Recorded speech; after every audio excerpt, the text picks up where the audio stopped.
सोचकर देखिए कि एक बहुत बड़े अखबार का दफ्तर है, खबरों की एकदम गहमा गहमी है और बीच में एक पत्रकार अपनी डेस्क पर बैठा एक रिपोर्ट टाइप कर रहा है। अब वो अपनी रिपोर्ट में एक शब्द लिखता है, विश्वविद्यालय। अच्छा। और कुछ ही घंटों बाद उस पत्रकार के हाथ में एक औपचारिक नोटिस थमा दिया जाता है। मतलब उसे चेतावनी दी जाती है कि उसने ये शब्द क्यों लिखा, उसे यूनिवर्सिटी क्यों नहीं लिखा गया। अरे बाप रे। हाँ, तो ये कोई काल्पनिक कहानी नहीं है। ये आज के हिंदी पत्रकारिता जगत की एक हैरान करने वाली सच्चाई है, जिसका जिक्र हमारे आज के स्रोतों में किया गया है। बिल्कुल, और ये काफी गंभीर बात है। एकदम। तो आज की इस गहन चर्चा में हमारा मिशन यही है, हम आधुनिक हिंदी साहित्य, उसके बदलते स्वरूप और भाषा के भीतर चल रहे एक बहुत ही गहरे और कह सकते हैं कुछ हद तक डरावने संकट पर बात करने वाले हैं। मैं इस पूरे विषय को लेकर काफी उत्सुक हूँ। और आपकी उस पर में कोई जराइज है, क्योंकि ये जो कारण बताओ नोटिस वाला वाकया आपने बताया ना, ये सतह पर तो सिर्फ एक शब्द का विवाद लगता है, लेकिन असल में ये एक बहुत बड़े सांस्कृतिक बदलाव का सूचक है। हमारे पास आज जो स्रोत हैं, जिनमें कुछ हालिया किताबों के कवर और शिवना साहित्य की नामक एक अंतर्राष्ट्रीय शोध पत्रिका का जुलाई सितंबर 2023 का अंक शामिल है, जी, तो वे एक साथ कई दिशाओं में इशारा कर रहे हैं। मतलब एक तरफ तो साहित्य वैश्विक महामारियों और युद्धों पर गंभीर विमर्श कर रहा है, बिल्कुल, और दूसरी तरफ वो अपनी ही भाषा के बुनियादी ढांचे को बचाने के लिए संघर्ष कर रहा है। सही कहा आपने। और इस पूरी तस्वीर को समझने के लिए ना, सबसे पहले हमें उस कैनवस को देखना होगा जिस पर आज का साहित्य रचा जा रहा है। स्रोतों में मौजूद किताबों के जो कवर हैं, अगर हम उन पे गौर करें तो एक अजीब सी विविधता नजर आती है। मतलब एक तरफ सुधा ओम ढिंगरा की किताब है, नक्काशीदार कैबिनेट। जी, नक्काशीदार कैबिनेट। जो शीर्षक से ही किसी पुरानी याद, किसी बारीक कलात्मकता या शायद एक नॉस्टैल्जिया का एहसास कराती है। बिल्कुल। लेकिन वहीं दूसरी तरफ आदित्य श्रीवास्तव की किताब है, वायरस से वैक्सीन तक। मतलब एक साहित्यिक परिदृश्य में सीधे सीधे विज्ञान और महामारी का दस्तावेजीकरण हो रहा है। ये एक बहुत बड़ा शिफ्ट है ना? और इसके अलावा विधानमंडल पद्धति एवं प्रक्रिया जैसी विशुद्ध तकनीकी या नागरिक शास्त्र से जुड़ी किताब भी इसी साहित्यिक छतरी के नीचे मौजूद है। और ये विविधता बताती है कि साहित्य अब केवल कल्पना या रोमानी ख्यालों का एकाधिकार नहीं रह गया है। पहले क्या होता था, एक धारणा थी कि साहित्यकार या तो प्रकृति के गीत गाएगा या फिर कोई आदर्शवादी प्रेम कथा बुनेगा। बिल्कुल वही। लेकिन वायरस से वैक्सीन तक जैसी किताबें ने साबित करती हैं कि आज का लेखक प्रयोगशालाओं में चल रहे संघर्ष और अस्पतालों के बाहर की पीड़ा को भी उसी गंभीरता से ले रहा है। हाँ, उसी साहित्यिक गंभीरता से ले रहा है जितने गंभीर भाव से वो किसी कविता को लिखता है। सही बात है। और इसी कैनवस का एक और बड़ा दिलचस्प कवर है ओम प्रकाश शर्मा की किताब नर्मदा के पथिक का। हाँ, इस पर वो तस्वीर है दिग्विजय सिंह की। बिल्कुल, इसके कवर पर राजनेता दिग्विजय सिंह की नर्मदा परिक्रमा की तस्वीर है।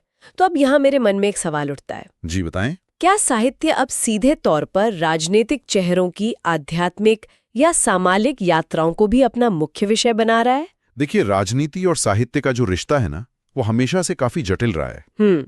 किसी राजनेता की यात्रा का दस्तावेजीकरण करना ये दिखाता है कि साहित्यकार समाज के हर उस पहलू को रिकॉर्ड करना चाहता है जिसका कोई ना कोई सामाजिक या सांस्कृतिक प्रभाव हो। मतलब ये सिर्फ राजनीति नहीं है? बिल्कुल नहीं। ये महज किसी विचारधारा का समर्थन नहीं है। ये यथार्थ को ज्यों का त्यों प्रस्तुत करने की एक कोशिश है। एक राजनेता जब 70 के गलियारों से निकलकर नर्मदा की परिक्रमा करता है तो वो एक मानवीय अनुभव बन जाता है। हाँ, एक इंसान का अनुभव। और साहित्य उसी मानवीय अनुभव को टटोलने का प्रयास करता है। ये बहुत ही दिलचस्प नजरिया है। एक तरह से देखा जाए तो ये सारे कवर ना किसी मूवी ट्रेलर की तरह काम कर रहे हैं। बहुत सही तुलना की आपने। है ना? मतलब किताब के अंदर क्या है इसका अंदाजा कवर देखकर ही लग जाता है। लेकिन जो ट्रेलर मुझे सबसे ज्यादा मारक लगा वो है शिवना साहित्य की पत्रिका के इस अंक का कवर। हाँ, वो बहुत ही पावरफुल है।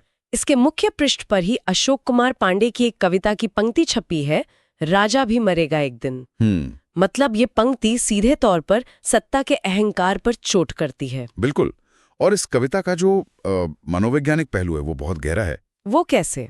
देखिए, राजा भी मरेगा एक दिन केवल मृत्यु की घोषणा नहीं है। ये सत्ता की नश्वरता का एक बहुत ही बेबाक सच है। एकदम। इतिहास गवाह है ही जब भी सत्ता अपने चरम पर होती है ना, तो उसे लगता है कि वो अजय है, उसे कोई हरा नहीं सकता। हाँ, एक भ्रम पैदा हो जाता है। और ये कविता उसी अजय होने के भ्रम को तोड़ती है। मृत्यु एक ऐसा अंतिम सच है जो महल की दीवारों और आम आदमी की झोपड़ी के बीच कोई भेदभाव नहीं करता। बहुत गहरी बात है ये। लेकिन यहाँ एक शंका मन में आती है। जी। अगर साहित्य का दायरा इतना बड़ा हो गया है, मतलब सत्ता को चुनौती देने से लेकर महामारियों तक, और अगर हम इस पत्रिका का इंडेक्स देखें, इसकी विषय सूची देखें, तो उसमें कोरोना महामारी पर शोध है, किसान आत्महत्याओं के कारण और निदान पर बात हो रही है, वैश्वीकरण के प्रभाव का विश्लेषण है, और रूस यूक्रेन युद्ध पर भी आलेख है। जी बिल्कुल है। तो क्या साहित्य और पत्रकारिता के बीच की लकीर अब पूरी तरह से मिटती जा रही है? ये बहुत ही जायज सवाल है आपका। मतलब अगर साहित्य भी रूस यूक्रेन युद्ध के आंकड़े ही दे रहा है, तो फिर एक अखबार और एक साहित्यिक शोध पत्रिका में फर्क ही क्या रह गया? देखिए, ये एक बहुत ही जरूरी सवाल है। पत्रकारिता और साहित्य दोनों एक ही यथार्थ से कच्चा माल उठाते हैं। अच्छा। लेकिन उसे प्रोसेस करने का उनका तरीका एकदम अलग होता है। पत्रकारिता हमें ये बताती है कि रूस और यूक्रेन के युद्ध में कितने शहर तबाह हुए, कितनी मिसाइलें चली और अर्थव्यवस्था पर क्या असर पड़ा। मतलब फैक्ट्स एंड फिगर्स। बिल्कुल। लेकिन साहित्य हमें ये बताता है कि उस तबाही के बीच जब एक माँ अपने बच्चे को लेके किसी बंकर में छुपती है ना, तो उसके भीतर क्या टूटता है। ओहो, बहुत बहुत सही बात कही आपने। साहित्य उन आंकड़ों के पीछे छिपे मानवीय दर्द, डर और उस खौफ को एक ऐसा रूप देता है जो सदियों तक महसूस किया जा सके। तो इंडेक्स में इन समकालीन मुद्दों का होना ये बताता है कि आज का साहित्य समाज के साथ कंधे से कंधा मिला के चल रहा है। बिल्कुल। मतलब वो सिर्फ खबर नहीं दे रहा, वो उस खबर का जो इंसानी असर है उसे दर्ज कर रहा है। एकदम सही। चलिए, ये तो हुई विचारों के स्तर की बात। विचार बहुत ऊंचे हैं, बहुत व्यापक हैं। लेकिन अब हम इस चर्चा के उस मोड़ पर आते हैं जो मुझे व्यक्तिगत रूप से थोड़ा असहज करने वाला लगा। हाँ, मैं समझ रहा हूँ आप किस तरफ इशारा कर रही हैं। किसी भी विचार को एक दिमाग से दूसरे दिमाग तक ले जाने का जो इकलौता वाहन है, वो है हमारी भाषा। बिल्कुल। और शिवना साहित्यिकी में शहरयार का लिखा हुआ संपादकीय इसी वाहन के पुर्जे पुर्जे ढीले होने की तरफ एक बहुत ही गंभीर इशारा करता है। और ये इशारा किसी छोटी मोटी ग्रामर की भूल के बारे में नहीं है। हाँ, ये भाषा के एक संस्थागत पतन की ओर ध्यान खींचता है। संपादकीय एक ऐतिहासिक संदर्भ देता है। एक दौर था जब लेखक और पत्रकार भाषा के पहरेदार माने जाते थे। मतलब वो स्टैंडर्ड सेट करते थे। बिल्कुल। समाज ये तय करता था कि जो शब्द अखबार में छप गया या जो किसी बड़े साहित्यकार ने लिख दिया, वही शब्द का प्रमाणिक और मानक रूप है। यानी लोग डिक्शनरी से ज्यादा अखबारों और लेखकों की कलम पर भरोसा करते थे। एकदम। लेकिन आज स्थिति उलट गई है। संपादकीय बहुत स्पष्ट शब्दों में कहता है कि आज लेखकों और पत्रकारों की ही भाषा आम आदमी की भाषा से ज्यादा प्रदूषित और लापरवाह हो चुकी है। और शायद इसी के लिए वो विश्वविद्यालय या यूनिवर्सिटी वाला उदाहरण दिया गया था जो हमने शुरू में बात की थी। हाँ, बिल्कुल। लेकिन यहाँ ना मैं एक अलग नजरिया रखना चाहती हूँ। जी। मतलब क्या हम बहुत ज्यादा प्यूरिस्ट या शुद्धतावादी तो नहीं हो रहे? भाषा तो बहता हुआ पानी है ना। अगर समाज कॉलेज या यूनिवर्सिटी जैसे शब्दों को आसानी से समझता है और अपनी रोजमर्रा की बातचीत में इस्तेमाल करता है, तो पत्रकारों पर विश्वविद्यालय ही लिखने का दबाव क्यों होना चाहिए? ये एक बहुत आम तर्क है ना? तो क्या ये भाषा का पतन है या महज भाषा का एक स्वाभाविक विकास है? देखिए, भाषा का स्वाभाविक रूप से नए शब्दों को अपनाना और एक सुनियोजित तरीके से अपनी ही भाषा के शब्दों को बाहर धकेलना, इन दोनों में बहुत बड़ा फर्क है। अच्छा, कैसे? जब कोई शब्द किसी दूसरी भाषा से आकर आपकी भाषा में घुल मिल जाता है तो वो भाषा को समृद्ध करता है। लेकिन यहाँ संपादकीय जिस खतरे की बात कर रहा है वो है अपनी भाषा के मानक शब्दों को प्रतिबंधित कर देना, बैन कर देना। हाँ। जब अखबारों के दफ्तरों में ऐसी सूचियां लगाई जाती हैं कि अमुक हिंदी शब्दों का प्रयोग वर्जित है, तो ये विकास नहीं है, ये एक प्रकार का भाषाई विस्थापन है। मतलब आप जानबूझकर उन्हें हटा रहे हैं। बिल्कुल। आप जानबूझकर पीढ़ियों की स्मृति से एक शब्द को मिटा रहे हैं। ये बहुत ही बारीक और महत्वपूर्ण अंतर है। मतलब एक है ऑर्गेनिक तरीके से शब्दों का आना और दूसरा है सिस्टम द्वारा शब्दों को मिटा देना। एकदम सही।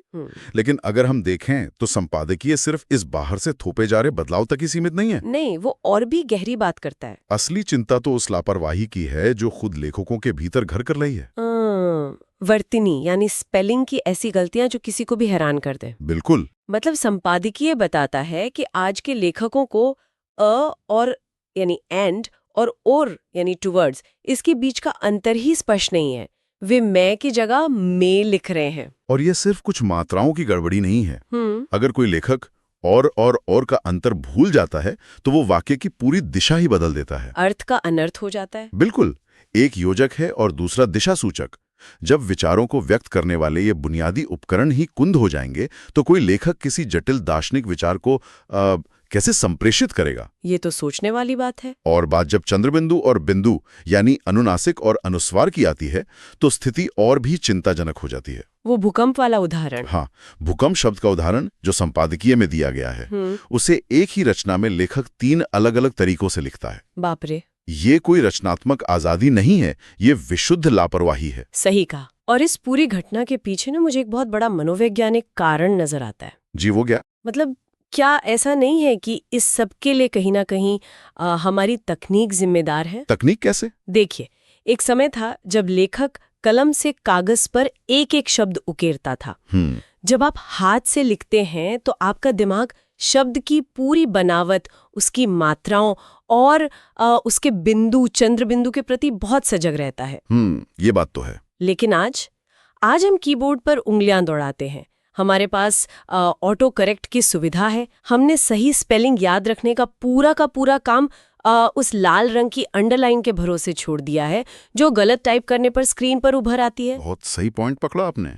इस प्रक्रिया को ना कॉग्निटिव साइंस में कॉग्निटिव ऑफलोडिंग कहा जाता है। अच्छा, कॉग्निटिव ऑफलोडिंग। हाँ, मतलब ये तो बिल्कुल वैसा ही है जैसे जब से हमारे स्मार्टफोन्स में जीपीएस आया है, हमने रास्तों को याद रखना ही छोड़ दिया है। एकदम सटीक उदाहरण है ना? हाँ। हम पूरी तरह से उस नेविगेशन की आवाज पर निर्भर हो गए हैं। अगर फोन की बैटरी खत्म हो जाए तो हम अपने ही शहर में भटक जाते हैं। बिल्कुल। तो मुझे लगता है लेखकों के साथ भी शायद यही हो रहा है। उन्होंने वर्तनी का जो नेविगेशन है वो कीबोर्ड के हवाले कर दिया है। हाँ, तकनीक ने सुविधा जरूर दी है, लेकिन उसने उस ठहराव को छीन लिया है जो लेखन की प्रक्रिया में हुआ करता था। हाथ से लिखते समय एक गति होती थी जो दिमाग की गति के साथ तालमेल बैठाती थी। कीबोर्ड की गति बहुत तेज है। हाँ। और उस तेजी में मैं कब में बन जाता है लेखक को पता ही नहीं चलता। लेकिन संपादकीय एक बहुत ही गहरी और खौफनाक चेतावनी देता है। क्या? एक आम आदमी अगर ये गलती करे तो कोई बड़ी बात नहीं, लेकिन जब एक लेखक लापरवाह होता है ना तो वो भाषा की मौत पर वारंट पर हस्ताक्षर कर रहा होता है।